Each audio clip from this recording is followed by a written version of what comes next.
Oduu gaggabaaboon Oromiyaa keessatti baajata iftoominaa raawwachuuf hojii cimaan eegalameeti jiraniin Tigraay keessatti haleellaan xiyyaaraa himameeti jira. Iraanii fi Israa'el wal haleelanii. Mootummaan Oromiyaa baajata iftoominaan hojiirra oolchuuf hojii bal'aa eegaleeti jira. Mootummaan naannoo Oromiyaa baajata mootummaa karaa iftoominaa fi haqa qabeessa ta'een qooduun hojii misoomaa saffisiisuuf hojii bal'aa hojjechaa jiraachuu biiroon maallaqa Oromiyaa beeksisee jira. Biirichi manneen hojii mootummaa naannoo waliin sagantaa daangeffannaa baajata bara 2019 eegaluun baajanni karoora mootummaa hojiirra oolchuuf murteessaa ta'uu ibseeti jira. Hoogganaan biiroo maallaqa Oromiyaa obbo Tolasaa Gaddafaa akka jedhanitti galiin mootummaa naannoo waggoota darban keessa haala mootummaa keessatti guddaa ta'een dabalaa dhufeera.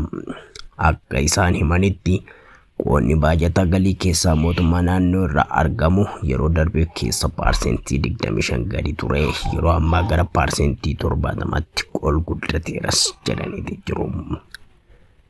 Biiroon maallaqa Oromiyaa baajanni haala iftoomina qabuun akka qoodamuu fi bakka qaawwi misoomaa jiran irratti xiyyeeffannaan akka kennamu hojjetamaa jiraachuus ibseeti jira.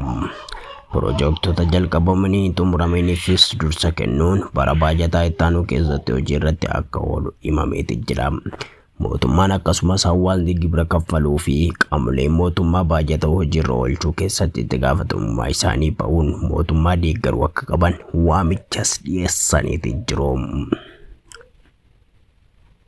Tigraay keessatti haleellaan xiyyaaraa raawwatamuu maddeen nageenyaa himaniiti jiru.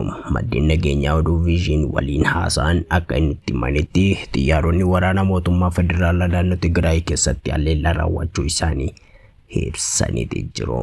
Akka odeeffannoon kun jedhutti haleellaan kun bakka kuusaan meeshaa waraanaa fi konkolaatonni fe'umsaa Eertiraa irraa gara Tigraay deemaa turan irratti xiyyeeffate jechuun himameeti jira.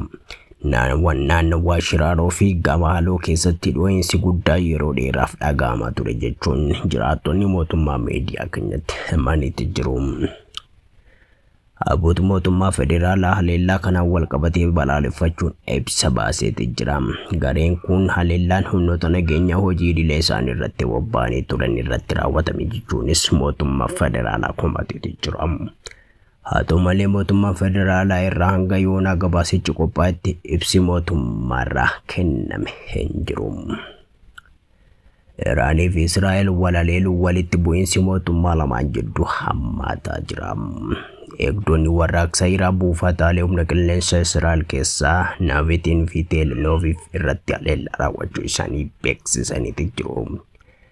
Miidiyaan mootummaa Iraan akka gabaasetti haleellaan kun haleellaa Israa'elii fi yeroo darbe Iraan irratti raawwatteef deebii kennuuf gaggeeffame jechuun ibseeti jira.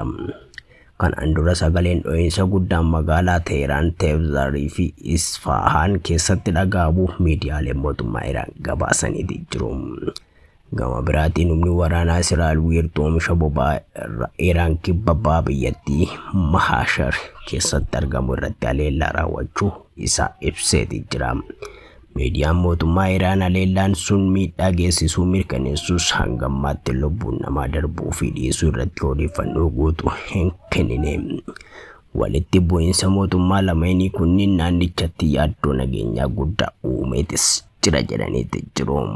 Egaa kabajamtoota daawwattoota maatii chaanaalii keenyaa warroonni sabiskiraayibii goone malee sabiskiraayib godhaan nu jajjabeessaa maatii oduu viizhin ta'a.